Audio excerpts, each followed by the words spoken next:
Hello दोस्तों, जय हिंद। उम्मीद आप सब लोग मस्त होंगे और अपने पढ़ाई में व्यस्त होंगे। चलिए आप सभी को फिर मैथ का प्रैक्टिस करवाता हूँ। प्रैक्टिस से पहले आपको कॉन्सेप्ट बताया जाता है, तो सबसे पहले कॉन्सेप्ट आपको सिखा देते हैं।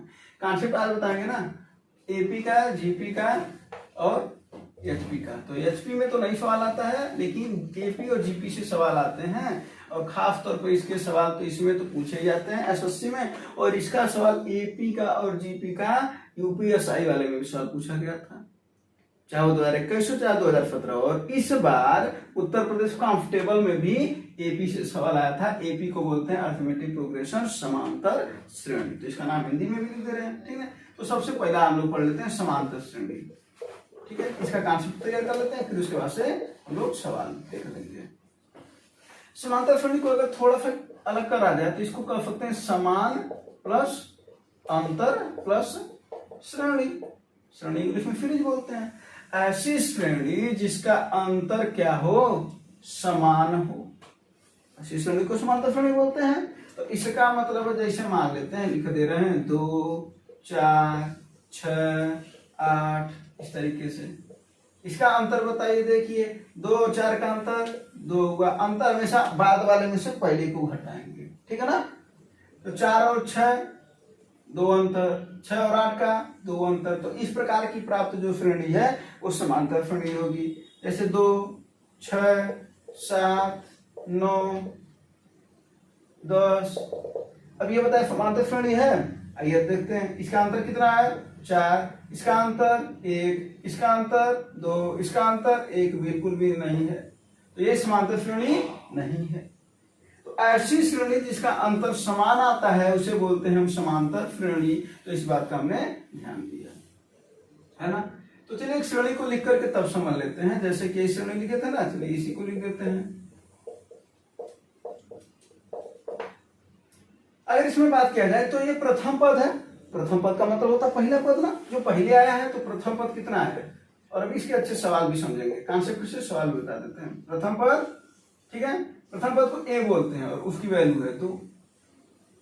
फिर उसके बाद से एक इसमें होता है अंतर, जिसे बोलते हैं सार्वंतर। सार्वंतर क्यों बोलते हैं, क्योंकि सब जगह का अंतर। तो सब जगह के अंतर को बोलते हैं सार्वंतर। इसे बोलते हैं डी से प्रदर्शित करते हैं, ठीक है। फिर एक होता है यनवा पद, जैसे मान लीजिए 2, 4, 6, 8, 10 डॉट डॉट डॉट कर दे 20वां पद। तो इसका मतलब है 20वां पद का मतलब होता है यनवा पद, ठीक है। तो यनवा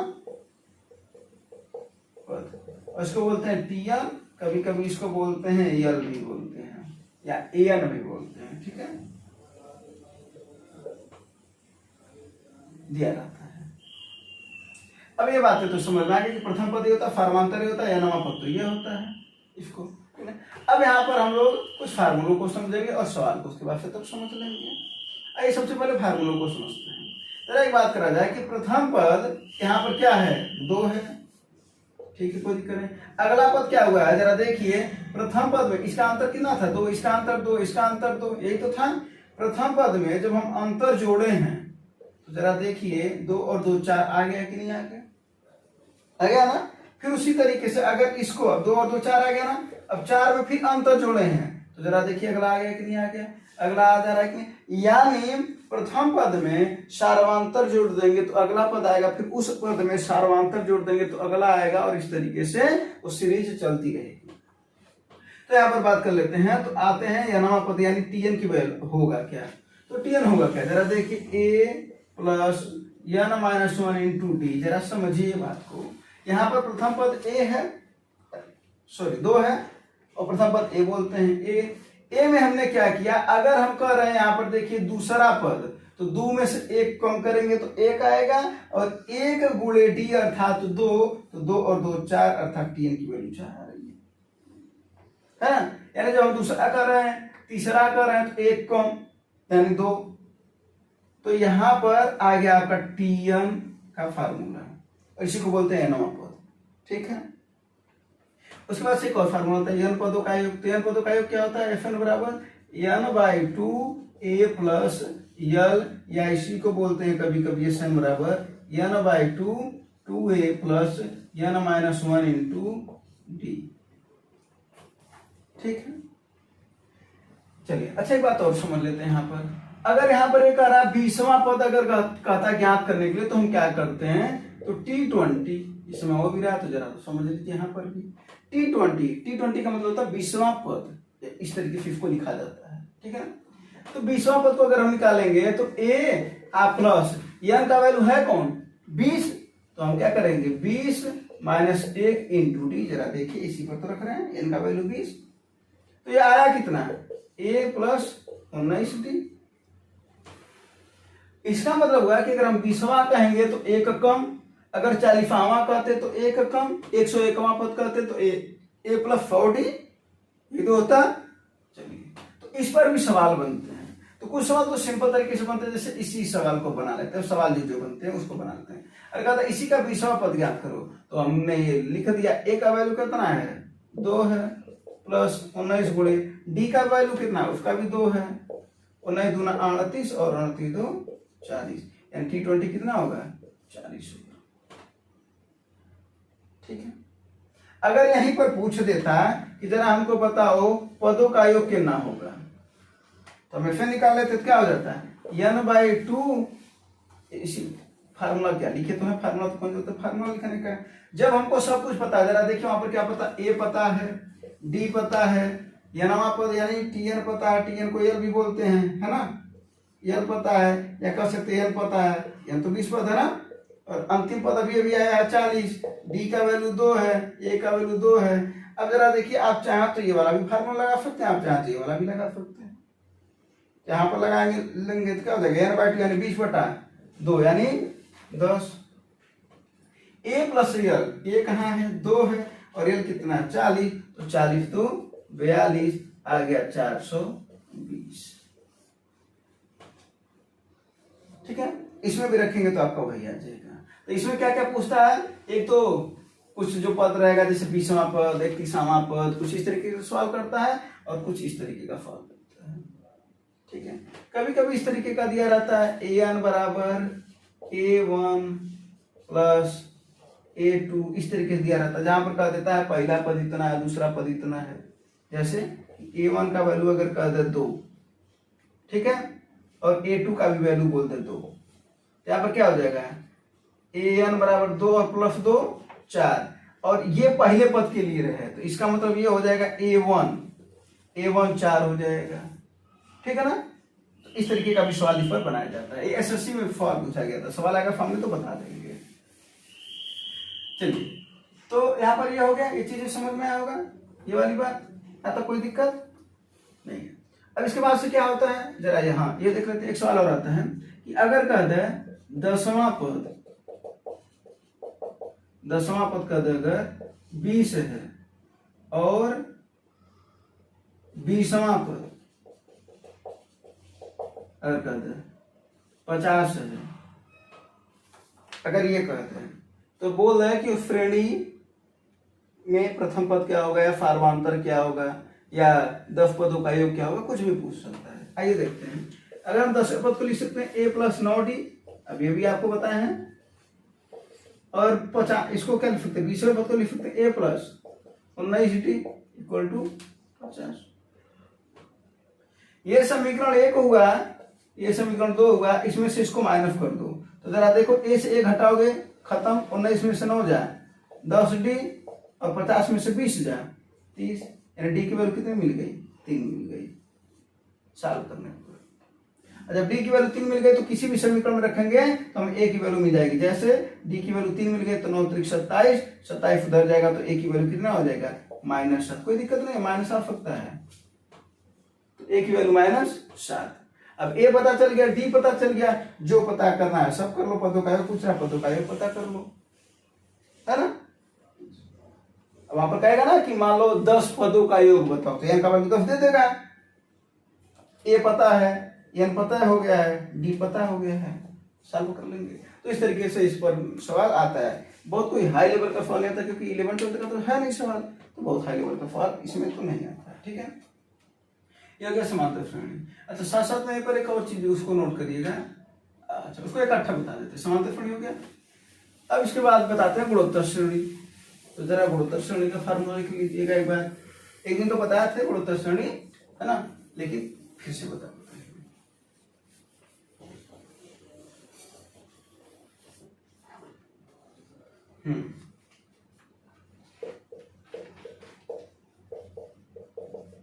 GP, ठीक है। यहां पर अगर कह दे कि प्रथम पद A हो, यहां पर इसको प्रथम पद को A बोलते हैं, और यहाँ पर फार्वांतर जैसे वहां पर पढ़े थे वहां पर बोलते हैं फार्वानुपात, उसको बोलते हैं R। अब अंतर कैसे निकालते हैं, जैसे एक श्रेणी लिख देते हैं तो समझ में आ जाएगा। 2, 4, 8, 16, 32, कुछ इस तरीके की श्रेणी का है। जरा देखिए इसमें क्या हो रहा है, अब कहोगे 2 का गुणा, इसमें क्या हो रहा है 2 का गुणा, इसमें क्या हो रहा है 2 का गुणा, इसमें क्या हो रहा है 2 का गुणा। या ऐसे कर सकते हैं, दूसरा बटे पहला कितना आएगा 2, दूसरा बटे पहला 2, दूसरा बटे पहला। तो जो कर रहे हैं हम ये अनुपात ही तो निकाल रहे ना, तो सब जगह का अनुपात R कहलाता है, और सब जगह का अनुपात है कितना 2 है, ठीक है। यहाँ पर फार्मूला बनता है Tn बराबर AR⁻n-1। इस फार्मूला को नोट करिए। फिर Sn बराबर क्या होता है AR⁻n-1 बटे R-1, जब R की वैल्यू 1 से ज्यादा हो, ठीक है। अब जैसे यही सवाल आता है, अब इसी का कद है कि बताओ 10वां पद क्या होगा। अगर यहाँ पर पूछ रहा है तो 10वां पद पूछ रहा है तो हम क्या कर देंगे, A की वैल्यू कितनी है 2 है, R की वैल्यू कितनी है उसकी भी 2 है, और कितना है n की वैल्यू 10वां पद बोल रहा है ना, तो 10 में से 1 कम जाके था ना 9, तो 2 पर 9 ये है, 2 पर 1 ये है, तो कितना हो जाएगा 2 पर 10 का। अगर मैं पूछता कि Sn का वैल्यू बताओ, यानी पदों का योग बताओ, उसी श्रेणी के पदों का योग बताओ, तब हम क्या करते हैं, तब इसे लगा देते। A का वैल्यू कितना है 2, R की वैल्यू 2, कितना घात 10 माइनस 1 बटे 2 में से जा 1, ये आंसर हो जाता है, यही आंसर हो जाएगा। ऐसे दिया भी रहता है आंसर, ठीक है बस। तो लेकिन कब जब R की वैल्यू 1 होगी तब ना लगाएंगे, हो सकता है R की वैल्यू छोटी हो 1 से, बटे में दिया रहा 1/2, 1/4, 1/2, तो भी तो अनुपात देखना बराबर आ रहा है ना, फार्वानुपात वहां पर भी है, तब Fn बराबर हो जाता है A1 माइनस, यही चीज उधर चला जाता है, बटे 1 माइनस R। कब जब R की वैल्यू 1 से छोटी हो, यानी 1 बड़ा और R छोटा हो।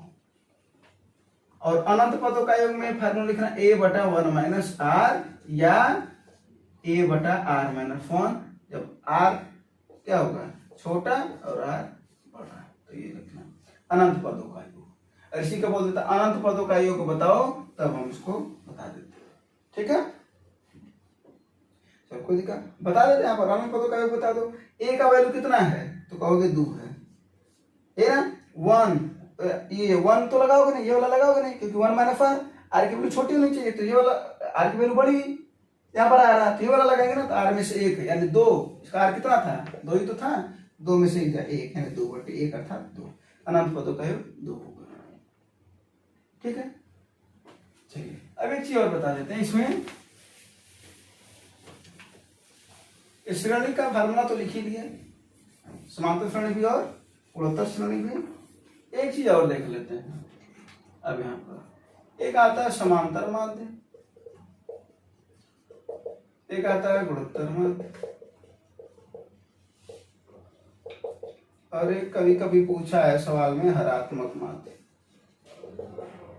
समांतर माध्य किसे कहते हैं, यानी A, B और C, ठीक है, ये हैं, तो B इसका समांतर माध्य यानी बीच में है, इसकी वैल्यू क्या होती है, उन दोनों को जोड़ के आधा कर दो। गुणोत्तर माध्य क्या होती है, करणी में करणी में AC, और ये क्या होती है 2, यहाँ पर A और B का चलो कर लेते हैं, है ना। A और B का समांतर माध्य क्या हो जाएगा, तो A + B/2, ये हो जाएगा A × B, और ये हो जाएगा 2AB/A + B। यानी कोई दो संख्या दी रही हो और उसका पूछे समांतर माध्य क्या होगा, तो दोनों के जोड़ को आधा कर दोगे तो समांतर माध्य पता चल जाएगा, दोनों को अंडर रूट में कर दोगे तो गुणोत्तर माध्य पता चल जाएगा। और हरात्मक माध्य ज्ञात करना है तो 2 गुणे पहली गुणे दूसरे, यानी A × B/A + B। तेरा एक बात बताओ, क्या इसको इस तरीके से लिख सकते हैं क्या, AB/A + B/2, अरे भाई 2 को नीचे लेते आ रहा है, इसके आ जाएगा ना, तो जरा देखिए ए बी को क्या लिख सकते हैं, गुणोत्तर माध्य का स्क्वायर अगर करेंगे तो करणी हट जाएगा, तो लिख सकते हैं क्या, गुणोत्तर माध्य को इंग्लिश में लिख देते हैं यहाँ पर, ये हो जाएगा ए एम, इसको बोलते हैं, इसको बोलते हैं जी एम, इसको बोलते हैं एच एम। तो क्या हो जाएगा ये जी एम का स्क्वायर अपान क्या ए एम ही तो है, तो इसको लिख लो। अब शुरू करते हैं आज का प्रैक्टिस। चलिए नोट कर लेना इसको। और यहाँ पर दो संख्याओं का होता, हमने 3 संख्या लिख दिया था, है ना। अब आज का प्रैक्टिस, पहला क्वेश्चन देखो।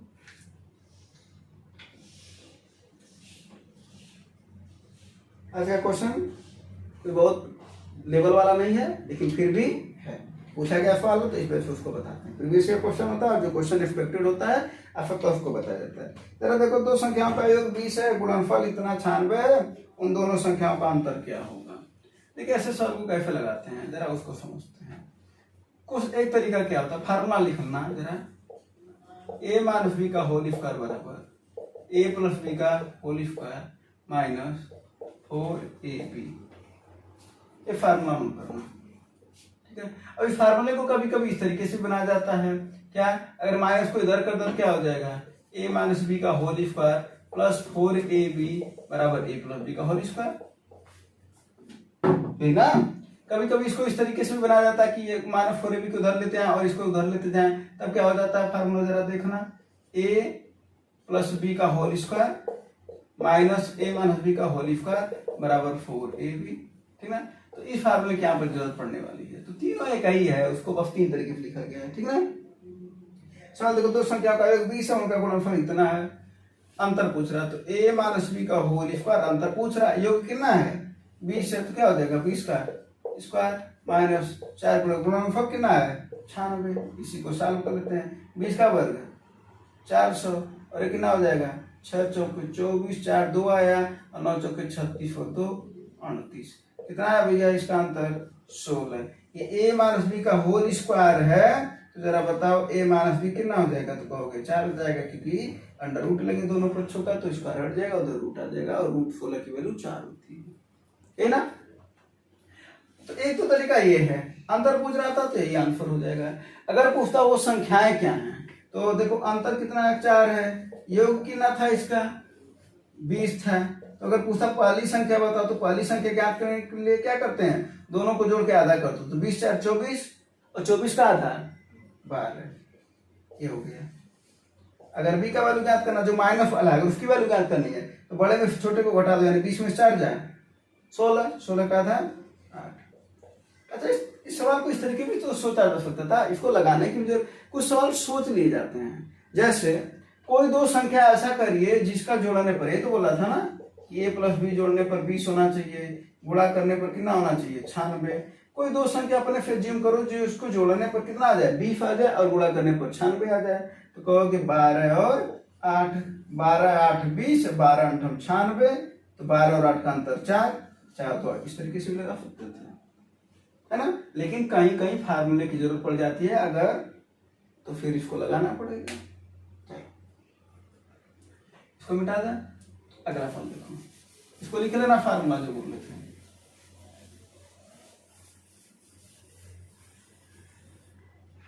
हाँ देखो अगला सवाल, अगला सवाल तो कई बार सवाल पूछा है, इस सवाल को देख करके लगाना, ठीक है। इसके पहले भी आता होगा, नहीं आता होगा तो अब तो आ ही जाएगा।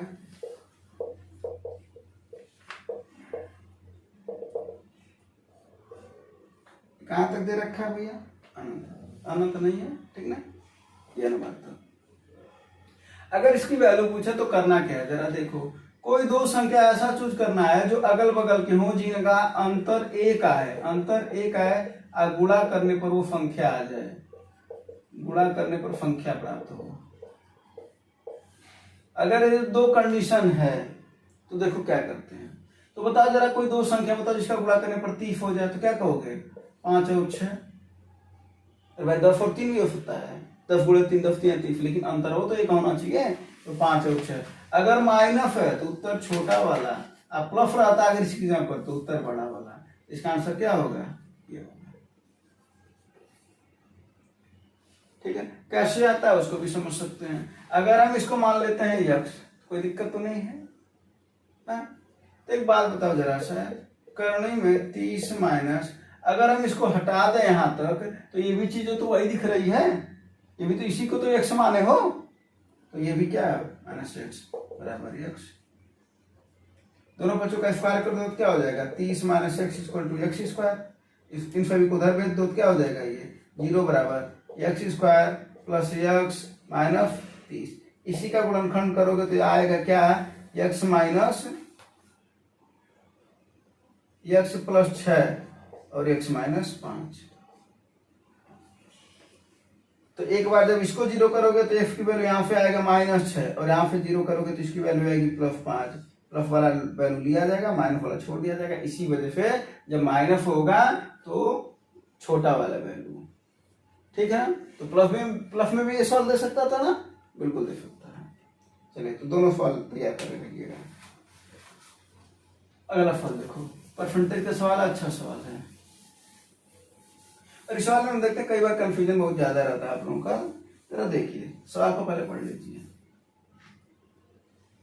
सवाल बोल रहा है कि राम को एक परीक्षा में 40% अंक प्राप्त होता और 20 अंकों से अनुत्तीर्ण हो गए। ऐसा सवाल आता तो आप कहते परसेंटेज को जोड़ना है, फिर अंकों को, परसेंटेज को घटाना है, अंकों को जोड़ना है, ठीक है, वो तो समझ में आ जाएगा। लेकिन क्यों और कैसे होता है इस बात को भी देख लिया जाए। और आदित्य को कहा 45% अंक प्राप्त हुआ और प्राप्तांक उत्तीर्ण होने के लिए आवश्यक अंकों से 30% अधिक है।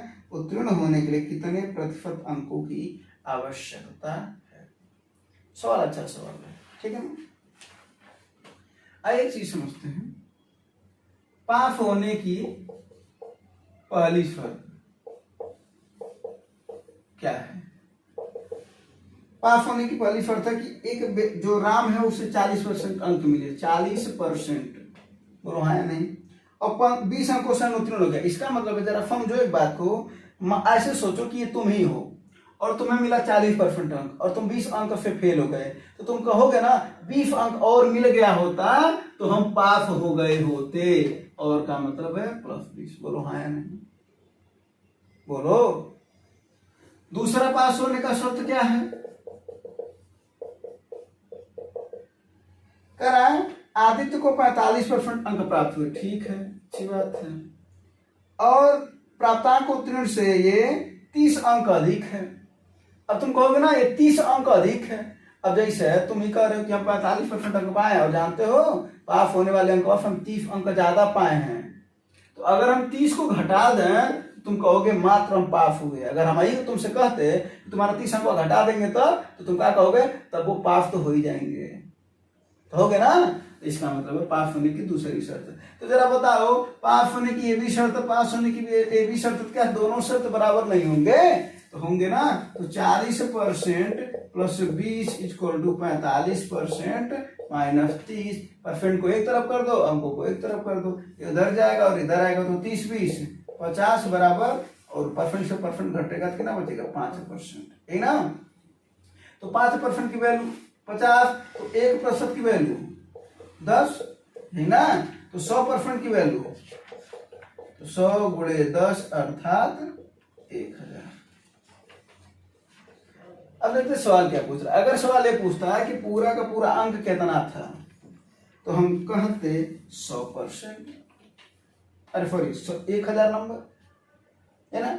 लेकिन वो क्या पूछा है कि पास वाला अंक कितना है। अब पास वाला अंक ये भी है और पास वाला अंक ये भी है, अरे सॉरी ये भी है। तो 40% तो नंबर था ही, ये 20 अंकवा पता चल जाता है कितना परसेंट है, तो बड़े आराम से पता चल जाता है। तो 20 अंकवा को पता करेंगे हम कितना परसेंट है, तो 20 कितने में, यही तो 1000 का परसेंट होगा कुछ ना कुछ, बोलो 2% है ये। 20 अंकों कितना है 2% है, और 40% ये, तो मिला करके कितना 42%। बात समझ में आया कि नहीं आया, बोलो। यहाँ पर इसने एक होशियारी की है। यहाँ पर 2 तरीके सवाल पूछता है। पहले तो ये सवाल पूछेगा कुल कितने अंक हैं, ठीक है, पास होने का। पहला सवाल ये हो गया। दूसरा सवाल देखिए क्या पूछा, पास होने का कुल कितना परसेंटेज है। परसेंटेज पता चल गया। हो सकता है ये भी सवाल पूछ सकता है कितने अंक है, तो हम पता 40% की वैल्यू निकालते, तो 40% की वैल्यू कितनी हो जाती, तो 1000 का हम कितना निकाल देते हैं 40%, ये ना कितना आता 400 और कितना 20, ये 420। इससे भी निकालोगे तो भी आ जाएगा। 45% निकाल करके 30 अंक घटा देना तो भी 420 ही आएगा। क्लियर हो? तो ये फल में तो दिक्कत नहीं होगा ना। तो 3 तरीके का फल पूछ सकता है, एक पूरा अंक, एक पास होने का अंक और एक पास होने का प्रतिशत। अगला फल लगाओ।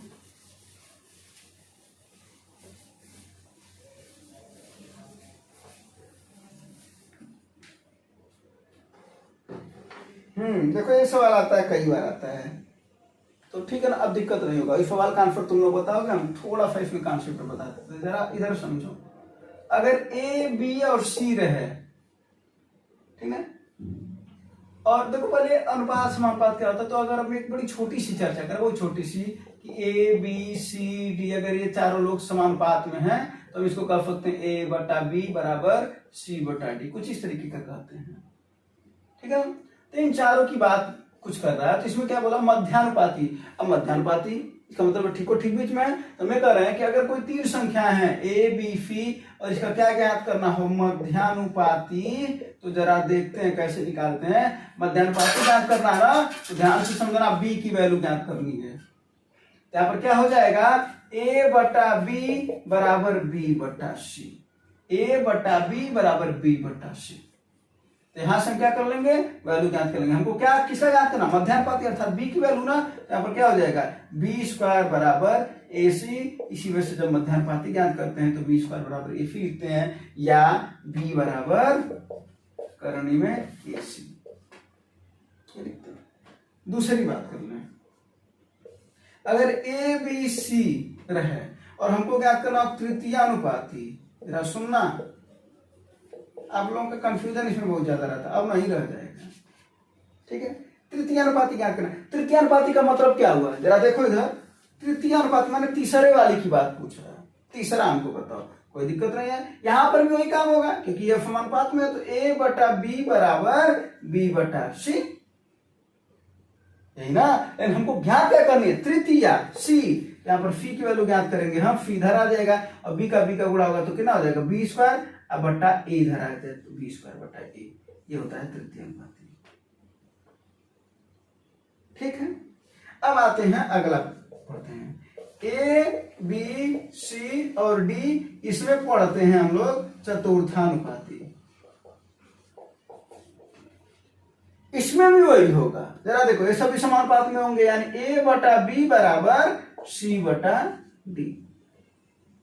ठीक है, हमको ज्ञात क्या करना है, चतुर्थानुपाती माने इसकी वैल्यू जो घेर है ना उसकी वैल्यू ज्ञात करनी है। तो डी का मान यहां से ज्ञात करना है, तो डी इधर आएगा, तो जरा बताओ इसको यहां पर लिख देते हैं। ठीक ना, तो डी की वैल्यू हो क्या जाएगी बी गुणे सी बटा ए, ये होता है चतुर्थानुपाती। उम्मीद है चीजें समझ में आएंगी और भी अच्छे से। तो अब तो कोई कंफ्यूजन नहीं रहेगा ना, मध्यानुपाती, तृतीयानुपाती, चतुर्थानुपाती में। हाँ, तो अब ये सवाल का आंसर आप लोग बताएंगे। करा 20 और 50 का तृतीयानुपाती और 9 और 16 का मध्यानुपाती के बीच का अनुपात बताओ। तृतीयानुपाती यही है ना, तो क्या करोगे 20 और 50 का तृतीयानुपाती बताना है, तो 20 और 50 का तृतीयानुपाती बता करके उसके बाद से अब 20 और 50, 20 50, ए की वैल्यू कितनी है 20 50 सी, तृतीया यही तो होगा। तो ये भी क्लियर करना है, ये ए की वैल्यू है, बी की वैल्यू, और सी वाला पूछ रहा है, यहाँ पर रख दो फिर क्या हो जाएगा 50 का स्क्वायर यानी 50 गुणे 50 बटे 20। बोलो 50 गुणे 50 बटा 20, 25 कट जाएगा ना ये, तो 5 बच्चे 25 गुणे 5 यानी 125। तृतीयानुपाती आ गया 125। मध्यानुपाती ज्ञात कर लेंगे, मध्यानुपाती क्या 9 और 16, मध्यानुपाती n है 9 और 16, तो 9 बाहर निकलेगा तो 3 आएगा, 16 बाहर निकलेगा तो 4 आएगा, 4 3 12, अर्थात 125 बटा 12 अनुपात पूछ रहा था ना। हाँ, 125/12 ऑप्शन नंबर डी। क्लियर हो? कोई दिक्कत हो तो बताओ, नहीं हो अच्छी बात है, नहीं दिक्कत है तो ठीक है, इसको जरा नोट करके लिख लेना, ठीक है। चलो मिटा देना इसे। अब अगला सवाल,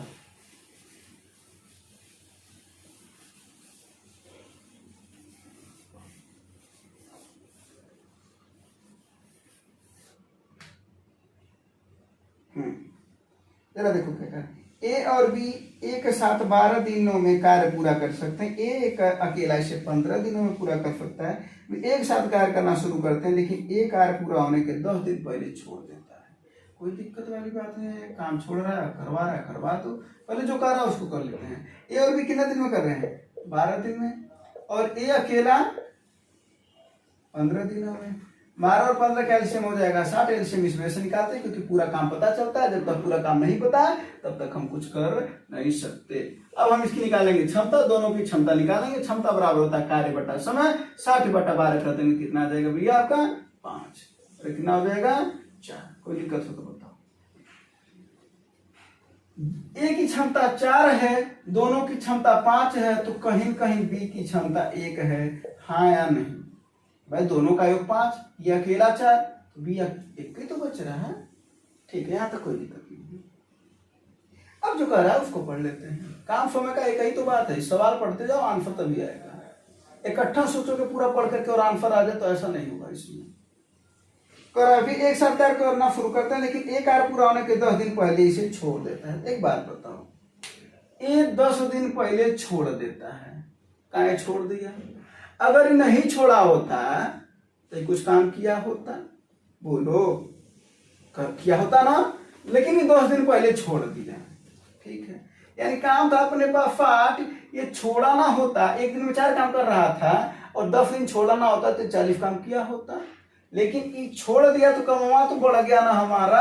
अरे भाई आप ही करते हैं, कोई अगर आपके वहाँ लेबर हो या मिस्त्री हो काम करता है और बिना बताए जब वो चला जाता तो आप क्या करते हैं उसको? अरे यार तुम हमारा काम छोड़ करके तुम हमारा काम बढ़ा दिए, कहते हैं ना। तो काम बढ़ा दिए का मतलब काम जोड़ लेंगे, तो एक दिन का 4 काम ही है, तो 10 दिन का ये 40 काम करता अगर रहता तो, ठीक है।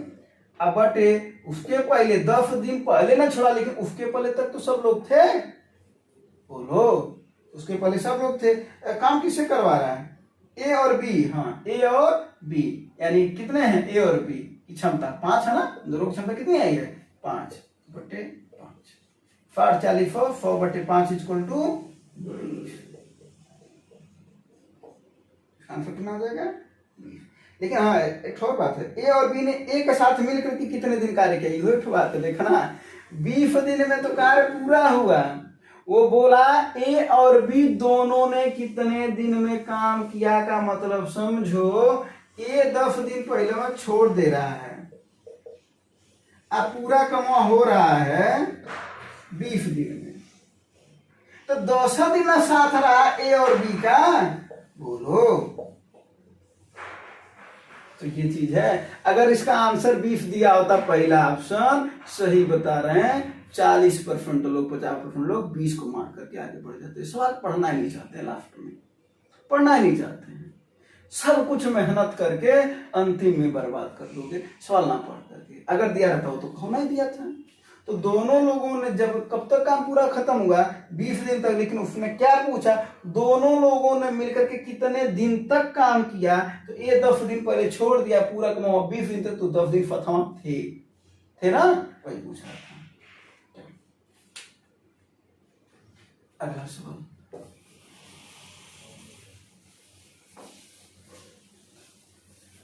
अगले सवाल का तो एक बेसिक, पहले तो एक एक्स वाला मेथड होता है, एक और बेसिक मेथड होता है, उसको भी माना जाता है, और एक तो ऐसा होता है जो तुरंत ही आ जाता है।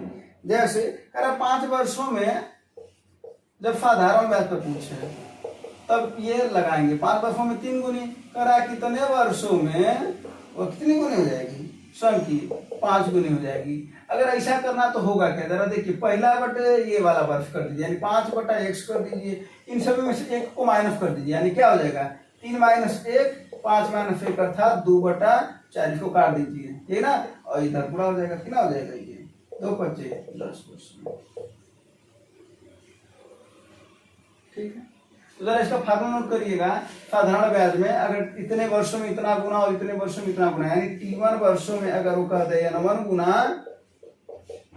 और T2 वर्षों में अगर कहते हैं N2 गुना हो रहा हो, ठीक है, तो क्या होता है T1 बटा T2 बराबर N1 माइनस 1 बटा N2 माइनस 1, यही तो फार्मूला बन जाता है।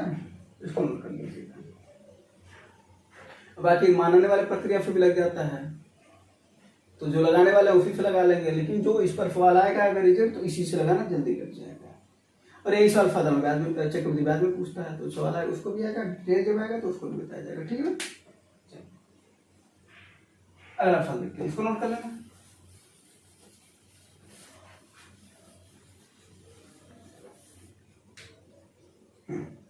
केशव और विपुल के आयु का अनुपात 9:10 है। हम ऐसे बताया था, ऐसे सवाल को क्या करना है, केशव विपुल बिना एक समान हुए कैसे करना है, 9 और 10, ठीक है। 12 वर्ष बाद कितना हो जा रहा है, 13 और 14, कितने वर्ष बाद 12। ये पहले का अनुपात है, ये बाद का अनुपात है। पहले था 9 और 10, बाद में हुआ 13, 14 और 12 वर्षों बाद हुआ। करना क्या है, सबसे पहले 3 से 3 गुणा कर लीजिए इनका। 14 नवा तो कहोगे 126 और 13 दाएं कहोगे तो 130। इन दोनों का लेना है अंतर, और अंतर रहेगा नीचे, तो अंतर कितना हो जाएगा, 126 और 130 का अंतर 4। ठीक है, फिर गुणा करेंगे हम इन दोनों का। तो एक बात बताओ, 12 गुणे 13 करेंगे, फिर 12 गुणे 14 करेंगे, उसका अंतर लेंगे। उससे बेहतर क्यों ना 13 और 14 का एक ही है ना। भाई नहीं समझ पाना तो ऐसे देखो, 13 गुणे 12 और अंतर लेना ना, तो बड़े में से घटाएंगे, और 14 गुणे 12 ये वाला बड़ा आएगा। तो 12 कॉमन है, क्या हो जाएगा 14 माइनस 13, तो बोल रहे ना, तो 14 में 13 जाए 1, यानी 12 गुणे 1। उससे बेहतर 13 और 14 का अंतर 1 हुआ, और 1 का 12 गुणा कर दो, तो जो ये आएगा वो रहेगा ऊपर, ठीक ना। और 4 3 12, 3 क्या मिला, ये 1 का मान मिला 3, यानी 1 अनुपात का वैल्यू है 3, यानी 1 इकाई की वैल्यू 3 है। तो जरा बताओ 9 इकाई की वैल्यू कितनी हो जाएगी, तो कहोगे 27 हो जाएगी, और 10 इकाई 10 ना, हाँ कितनी हो जाएगी, 30 हो जाएगी। तो अगर पूछेगा केशव किया है तो 27 हो जाएगी, विपुल का 30। किसका पूछा है, केशव का 27, ठीक है। अंतर पूछता तो 3 हो जाता, जोड़ पूछता तो 57 हो जाता। तो समझ लेना इस बात को, और ऐसा सवाल आता है, ठीक है, कांस्टेबल की परीक्षा में। और ऐसा नहीं है कि कोई सवाल कहीं आ नहीं सकता है ना। SSC का आंसर के देखे ही होंगे, कैसे सवाल कैसे कैसे सवाल आए थे, बहुत ही नाम सवाल थे, बहुत छोटे छोटे सवाल। ये वाले सवाल को देखो जरा, फिर सवाल में थोड़ा तो दम है, ठीक है, क्योंकि ये सवाल समझने वाला सवाल है। इस सवाल को हम एज्यूम करवाते हैं, अच्छा सवाल है ये, ठीक है, और हुबहू और इसी तरीके का सवाल पूछा जाता है। इसमें सवाल करते हैं, अरे कोहरे में चलने वाली गाड़ी एक व्यक्ति को पार करती है जो उसी दिशा में 3 किलोमीटर प्रति घंटा की गति से चल रहा है। ऐसे समझो कि तुम अपनी गाड़ी से जा रहे, तुम अपनी थार से जा रहे थे कोहरे में, ठीक ना, और उधर से एक व्यक्ति, उधर से नहीं ना, उसी दिशा में, यानी उधर ही जिधर तुम लेकर के चले थे। यानी 2 सवाल पूछ सकता है, एक तो उधर से आए और एक तो इधर से जाए, कोई दिक्कत नहीं, सवाल बाद में से निकलेंगे, पहले सवाल को समझ लिया जाए। कह क्या रहा है कि हम कोहरे में अपनी गाड़ी से जा रहे थे, थार से जा रहे थे, ठीक है। उसी दिशा में एक व्यक्ति भी जा रहा था, हम गाड़ी चला रहे हैं, ड्राइव कर रहे हैं, बगल फिर व्यक्ति जा रहा है, और जो जा रहा है उसकी गति 3 किलोमीटर प्रति घंटा। कितना, 3 किलोमीटर प्रति घंटा, ठीक है। ऐसा हो रहा है, तुम चलते जा रहे हो, तुम्हारी स्पीड तो ज्यादा है, तो तुम तो चलते जा रहे हो, तुम तो अपनी गाड़ी कहाँ फ्लो करोगे, अपनी थार को कहाँ फ्लो करोगे, ठीक है। कह रहा है वो व्यक्ति उस गाड़ी को 100 मीटर दूरी तक देख सकता है, 100 मीटर दूरी तक 4 मिनट तक देख सकता है। मतलब समझो, वो जो व्यक्ति है जो उसी दिशा में जा रहा था, तो बगल से देखेगा ना, अरे ये तो थार जा रहा है, तो ऐसे देख रहा है, कितना देर, 4 मिनट, दूरी कितनी, 100 मीटर, और चल भी रहा है, ऐसा नहीं कि रुक करके देख रहा है, ठीक है। 4 मिनट तक देखा और 100 मीटर दूर तक देखा, उसके बाद से कोहरा इतना घना था कि फिर वो नहीं दिखा। बात समझ में आया कि नहीं आया? तो सवाल सिंपल था, ये था कि हम गाड़ी से जा रहे थे, बगल से एक व्यक्ति वो भी हमारी दिशा में जा रहा था, और हुआ क्या कि कोहरा के कारण वो 4 मिनट तक हमको देखा, उसके बाद फिर गाड़ी दिखना उसको बंद हो गई और 100 मीटर दूरी तक गया। ये बात समझ में आई या नहीं आई ना? कोई दिक्कत नहीं है। अपना काम है, देखो क्या अपना काम है ये कि चलो ठीक है इसका निकाल लिया जाए। ये जानते हो क्या है, चाल जानते हो, फार्मूला का तो चाल बराबर दूरी बटा समय। बस यहाँ पर क्या है, दो लोग जा रहे हैं किसी वजह से सापेक्ष चाल, यही फार्मूला लगना है, इसके हम इसमें कुछ नहीं लगना है। ठीक है, तो यहाँ पर हो जाएगा सापेक्ष चाल बराबर दूरी बटा समय। जरा बताओ सापेक्ष चाल कैसी है, गाड़ी भी उधर जा रही है, व्यक्ति भी उधर जा रहा है, एक ही दिशा में जा रहा है ना। तो जब एक ही दिशा में जाते हैं तो एक दूसरे को पार करने में समय ज्यादा लगता है, तो चाल हो जाता है कम। तो चाल हो जाएगा कम, तो यानी उस गाड़ी से व्यक्ति की चाल घटा देंगे। कोई दिक्कत हो तो बताओ, कोई दिक्कत है क्या, नहीं है ना। x माइनस 3 हो गया। और ध्यान से समझना, पूछा भी होगा किसी भी चाल, किसी में किलोमीटर प्रति घंटा में पूछ रहा है, तो किलोमीटर प्रति घंटा को दिमाग में रख करके चलना, वरना घोटाला हो जाएगा। बराबर। अब दूरी देखते, दूरी कितनी है 100 मीटर ना। जरा एक बात बताना, 1 किलोमीटर में 1000 मीटर होता है, कहोगे हाँ। अगर हम इधर भी 10 से भाग कर दें, इधर भी 10 से भाग कर दें, तो इधर आ जाएगा 100 मीटर। तो 100 मीटर की वैल्यू कितनी हो जाएगी, 1/10 किलोमीटर। तो अगर हम इसको 1/10 रख दें तो कौन हर्ज है का, नहीं ना, नहीं है। अब है समय कितना, 4 मिनट तक तो दे सकता है, तो मिनटवा है 4, इसको घंटा में बदलेंगे तो 4 हो जाएगा 60। कोई दिक्कत है क्या, बस यही तो सवाल था। सवाल समझ में आया, ये इसी पर लगा, चाल बराबर दूरी बटा समय पर, बस चाल सापेक्ष थी।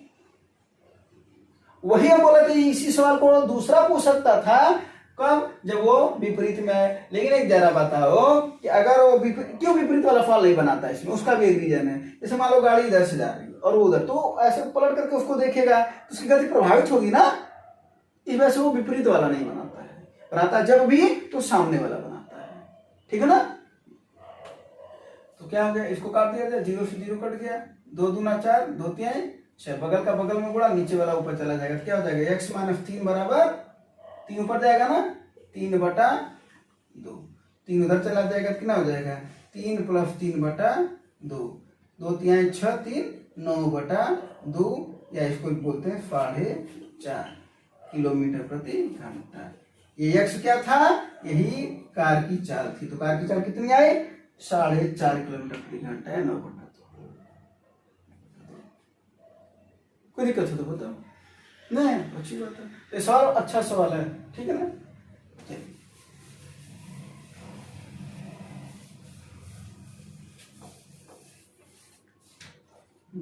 अगला अगला सवाल जरा देखो, कर tan थीटा बराबर 4, तो इसका वैल्यू बताओ। अब ऐसे सवाल को ना हम लोग छोड़ देते हैं, एक बात बता देते हैं। tan थीटा बराबर होता है sin थीटा बटे cos थीटा। ये तो फार्मूला पता होगा, नहीं होगा तो होना चाहिए, ठीक है ना। अब जहां जहां पर, अब देखो सवाल क्या दे रखा है, 4 cos थीटा, एक तो वैल्यू दिया, tan थीटा की वैल्यू 4 दिया, ठीक है, कारनामा उसका कर लेंगे, 2 sin थीटा, ठीक है। बटे क्या दे रखा है, 2 sin theta minus cos theta. अगर अपने को tan थीटा, यहाँ पर tan थीटा की वैल्यू दिया है, उसका वैल्यू दिया है 4, तो ऐसे सवाल में जानते क्या करते हैं, जो ये फंक्शन दिया रहता है ना, उसको tan में बदल लो तो ज्यादा आसान है। अदरवाइज बड़ा कारनामा करना पड़ जाएगा, पाइथागोरस थ्योरम लगाओगे तो, ठीक है, अच्छा खासा कारनामा करना पड़ जाएगा। तो जब ऐसा सवाल देगा तो करना क्या है, जरा वो देख लो। tan थीटा कब आता है, जब साइन में हम cos का भाग देते हैं। यहाँ पर साइन है ना, cos का भाग दे दिया जाए, तो ये का है अकेलिया, सब में करो, अकेलिया नहीं कर सकते ना, समझ में आया। तो सब में हमने भाग दे दिया। अब देखते हैं, आओ देखो क्या बदल गया, काफ से काफ गया, कॉस से कॉस गया। आओ देखते हैं क्या हो गया, 4 यहाँ पर बचा है, प्लस साइन थीटा बटे काफ थीटा, यही तो tan थीटा होता है, यहाँ पर क्या बचा है 2 tan थीटा, बोलो हाँ या नहीं। और यहाँ पर क्या बचा है, साइन थीटा बटे काफ थीटा, tan थीटा यानी 2 tan थीटा, माइनस कुछ नहीं बचा तो 1 बचा। जरा बताओ tan थीटा की वैल्यू है कितनी, तो यहाँ पर धीरे से हम 4 रख दे तो कौन हर्ज है क्या, गुणे 4 कर देते हैं, यहाँ पर भी गुणे 4 कर देते हैं, 4 और 4 दूना 8, 8 4 12, 4 दूना 8 में से 1 जाए 7, 12/7, ठीक है, कोई दिक्कत। तो इसका वैल्यू हो जाएगा 12/7। ये लास्ट सवाल है। और अच्छा सवाल है आज का, और इसका कॉन्सेप्ट हम बता चुके थे। अगर वो कॉन्सेप्ट तैयार होगा तो जान लीजिएगा कि सवाल को देख करके आप कर सकते हैं, देख करके कर सकते हैं। याद दिला दे रहे हैं। एक समकोण त्रिभुज है, कोण ए 90 डिग्री है, ए बी और ए सी दे रखा है। एक समकोण त्रिभुज है, कोण ए 90 डिग्री है, इसका मतलब ये 90 होगा, ए बी कर देते हैं या सी कर देते हैं, उसको फिर इसको भी करना, कोई दिक्कत नहीं है। करा ए बी की वैल्यू 6 है और ए सी और क्या ए सी की वैल्यू 8 है ना। एक बात बताओ जरा, अगर ये 6 अगर ये 8 तो ये कितना, तो कहोगे 10। पाइथागोरस थ्योरम बोलो। 3 4 और 5 में संबंध बनता है, गुणे 2 हुआ है, गुणे 2 हुआ तो ये गुणे 2 होगा। 3 दूना 6, 4 दूना 8, तो 5 दूना 10 ये तो होगा। ये हो गया। इसमें दो तरीके का सवाल पूछ सकता है, उसमें तो हम पूरा बता दिए थे। परिवृत्त की त्रिज्या, अंतर्वृत्त की त्रिज्या सब बताए थे ना। तो जब समकोण त्रिभुज था, समकोण त्रिभुज, तो समकोण त्रिभुज में जब परिवृत्त बनता था तो हमने क्या बोला था, कोण को कर दो आधा। और जब अंतर्वृत्त बनता था तो हमने क्या बोला था, दो भुजाओं को यानी लंब प्लस आधार को जोड़ दो और उसमें से कोण को घटा करके अब करो आधा। ये तो बताए थे, बोलो। तो बस उसी पर सवाल है। इसमें क्या बोला है, त्रिभुज के अंदर बना है, एक वृत्त त्रिभुज के अंदर बना है, त्रिभुज के अंदर बना है का मतलब अंतर्वृत्त की बात कर रहा है वो। तो इसका केंद्र होगा तो इसकी त्रिज्या भी होगी। तो त्रिज्या हम ज्ञात कर लेंगे कि नहीं कर लेंगे, कैसे, यहां से तो क्या हो जाएगा, लंब प्लस आधार यानी 6 और 8। चलो एक बार लिख देते हैं ताकि समझ में आ जाए। कोण कितना आया है 10 और इसका कर देंगे आधा। 8 से 14 में से 10 जाए 4 का आधा 2 सेंटीमीटर। अगर मात्र इतना पूछा होता अंतर्वृत्त की त्रिज्या बताओ तो आंसर हो जाता 2 सेंटीमीटर। परिवृत्त की त्रिज्या बताओ तो कोण का आधा कितना हो जाता 5 सेंटीमीटर। जरा देखो देश का सवाल है ये। लेकिन इसमें ये नहीं पूछा तो पूछ लो भाई, जो तुम पूछना चाहते हो। तो तुम पूछना क्या चाहते हो, तो क्या कर रहा है, वृत्त का परिमाप बताओ, वृत्त का। अरे भाई परिमाप पूछ रहे चाहे क्षेत्रफल पूछ रहे, परिमाप 2 पाई आर होता है और क्षेत्रफल पाई आर स्क्वायर होता है। तो इसका अगर हमको ज्ञात करना है परिमाप तो हम एनो लगाएंगे तो 2 गुणे पाई गुणे आर के वैल्यू कितना है 2, यानी कितना 4 पाई। दिख रहा है, ऊपर लिख दे रहे हैं 4 पाई। ठीक है, दिख रहा है ना। ठीक है, तो वृत्त का परिमाप होता है 2 पाई आर, तो आर की वैल्यू 2 है तो 2 दूना 4 पाई हो गया। और अगर वही पूछता है इसका क्या क्षेत्रफल, तब कितना हो जाता है पाई गुणे 2 का वर्ग 4। देखो इसका परिमाप और क्षेत्रफल दोनों बराबर आ रहा है ना। हाँ हो सकता है, कोई दिक्कत नहीं है। ठीक है, थोड़ा ऊपर लिखना पड़ेगा। ठीक, तो ये इसको ऊपर लिख रहे हैं, आर की वैल्यू रख लेना, क्या दिक्कत है। अच्छा, अगर वहीं पर पूछता कि परिवृत्त का जब निर्माण किया जाता, यानी ये वाला जब बताया था ना, तो परिवृत्त क्या होता है, जो इसके तीनों शीर्षों को, त्रिभुज के तीनों शीर्षों को स्पर्श करती हुई जाए, वो परिवृत्त होता है। और इसका पूछता परिमाप तो क्या कर देते, तो भाई 5 रख देते हैं, तो कितना हो जाता है 2 पाई आर, यानी आर की वैल्यू 5, 5 दूना 10 पाई। बोलो, और पाई की वैल्यू 22/7, 3.14 भी होता है, लगभग होता है ये, लेकिन 22/7। ठीक है, और यहाँ पे ये भी ध्यान देना, पाई एक अपरिमेय संख्या है, अपरिमेय, लेकिन 22/7 परिमेय संख्या है। ठीक है, क्या था कोई दिक्कत। तो ये सवाल था लास्ट आपका, और इसका हम कॉन्सेप्ट आपको बताए भी थे, ये नोट कर लेना। समकोण त्रिभुज का अंतर्वृत्त ये है और परिवृत्त जो ऊपर से बन रहा है वो ये है। देख करके मात्र आंसर बता दोगे। और उस समय हम नोट्स भी लिखवाए थे कि परिवृत्त, सॉरी हाँ क्या बोलते थे, समकोण त्रिभुज का कोण परिवृत्त का व्यास होता है, यानी समकोण त्रिभुज का कोण कितना है 10, तो इसका व्यास कितना हो जाएगा 10, तो त्रिज्या उसकी आधी 5 है ना। तो ये आज का सवाल थे। तो उम्मीद है कि ये चीज आपको समझ में आया होगा। धन्यवाद, जय हिंद।